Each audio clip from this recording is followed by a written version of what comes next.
Magandang araw sa ating lahat at sa lahat ng Pilipino sa buong mundo. Kung saan man kayo naroon, magandang araw. From pig farming, punta muna tayo sa gulayan. Kasi yung ating baboyan ay nagka-problema. So meron ako mga tanim na sitaw.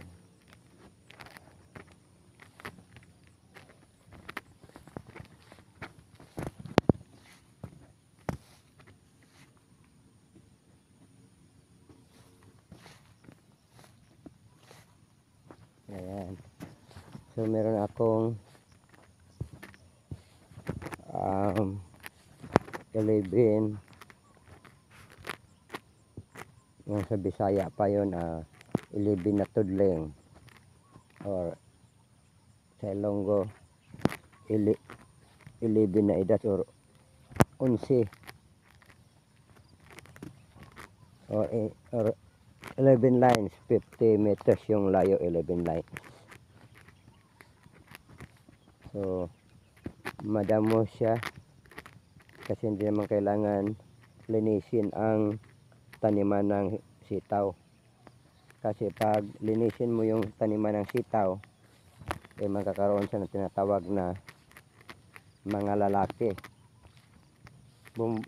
Bumubunga naman yung mga lalaki na sitaw, pero hindi mahahaba at kukunti lang.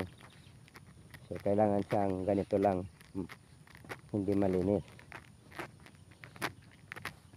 Ayan. So meron akong natanim din na talong. Bali pinsasi yung natanim ko. Kaso hindi naman nabuhay lahat, kaya bali 5 na lines pa lang yung natanim ko. Meron pa akong itatanim na mga 5 na mga lines. So malaki yung taniman ko, mga 3-4 hectare. Punta tayo sa aking talong. From pig farming to vegetable farming. So ito bakante, taniman ko ng talong din at saka pitsay. At saka doon sa dulo is ampalaya or pipino. Doon sa dulo.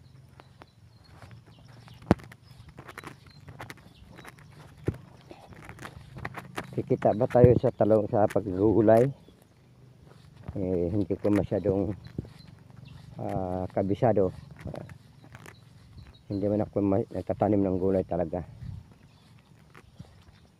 Dati nagtanim ako ng pipino, kumita naman isang bisis lang, 2 bisis. So ito na yung aking mga talong. Ayan. So hindi ko nalagyan ng plastic mulch. Ihahabol ko na lang yung plastic mulch. Ayan. Hindi ko pa natapos na linis. Ayan. Bali 5 na lines lang yung natanim ko. May ihabol pa ako mga 5 lines lang.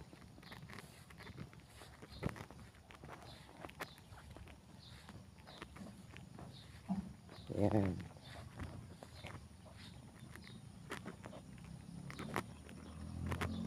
Yung tanim ko. At saka meron na din akong kalabasa or squash sa bahay. May bunga na, maliliit. Saka meron din akong yung ano ba sa Tagalog yung atsal, yung bell pepper, meron din akong nasidling. At saka yung talong na maliliit, meron din akong nasidling sa bahay. Itatanim ko rin dito. So baka mga 12 to 13 yung aking talong na matanim. Madami na yun. Saka organic na itong gamit ko. Hindi na ito, hindi yung puro chemicals. Organic na itong gagamitin ko.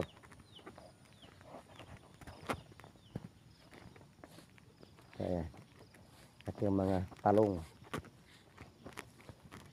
So hindi ko pa natapos. hindi pa ako nag-coffee. Pumunta lang ako dito ng mabilisan kasi ano, may mga manok na kumakain ng mga sitaw ko. So bali I think mga 6 lines lang itong matanim ko. Kasi meron pa mga tira na yung una kong talong. Ayan, 6 lines, pero hindi pa natapos. Ayan, tapusin ko lang. Wala kasi akong kalabaw, kaya ano lang, sabi lang yung gamit natin, o pala. Wala kalaysing mga kalabaw dito, bihira ka makahanap, puro busy tao dito. Kung sakaling magkaroon ng ano, makamit ng ano, may-ari ng kalabaw at saka occasion ako, paano ko nang ito ipaararo. So ngayon wala pa, kaya kailangan nating tiyagaan para malinis ang ating talong. Yan, hindi pa natapos, so konti na lang yung ating so ilang linggo na ba ito mula pagka transplant ko? I think mga magto 2 weeks na, I think. So isang buwan, 2 buwan harvest naman itong talong, pwede ka na magkaroon ng ulam.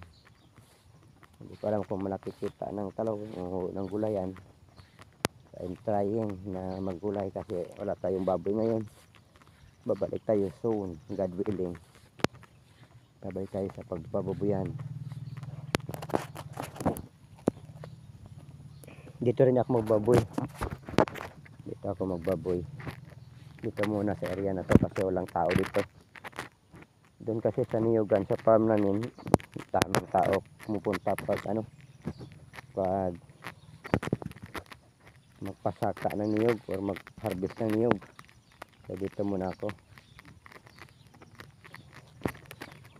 So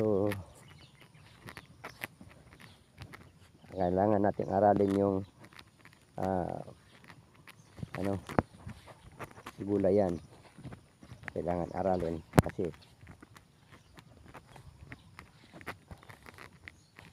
ito na yung muna yung income natin, o source of income. So merong magandang organic ngayon na hindi mo na kailangan mag-chemicals, hindi mo na rin kailangan mag-abono. So bibilhin mo na lang siya at saka spray. Maganda sa lupa at maganda din sa gulay, kaya hindi na tayo kakain ng mayroong chemicals. So ayun, yung pit side maybe matapos yung twine ang aking sitaw. So pit side na naman, tapos isunod ko lang yung ampalaya tanim. Unahin ko lang yung pit side kasi yung pit side mabilisan yung harvest. Isang buwan pinakamahaba, 28 days, 26, 28 days harvest ka na. So isang buwan yung pinakamahaba, so mabilis yung kita. Ito naman is 3 months mula planting. Yung 2 months ito hindi pa masyadong boom, kaya maganda din pitsay. So yung sitaw is 1 month and a half o 18 days harvest ka na, umpisa ka ng harvest. So mabilis din yung kaya lang pagod yung sitaw.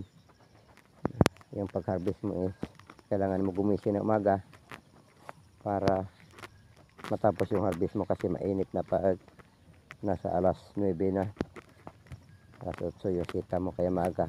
At saka mabagal yung harvest, kaya hindi ko gusto yung sitaw. Kaya nga lang meron kasi mga seeds sa bahay, tinanim ko na 2 kilos I think ang seeds sa bahay. Ayan yung tanim ko is mahigit 1 kilo na yan. Meron pa natira, so ihabol ko na lang. So ayun, sa aking mga kasama sa pagbuyan, dito muna tayo sa ating vegetable farming. Sa susunod ulit. God bless us all.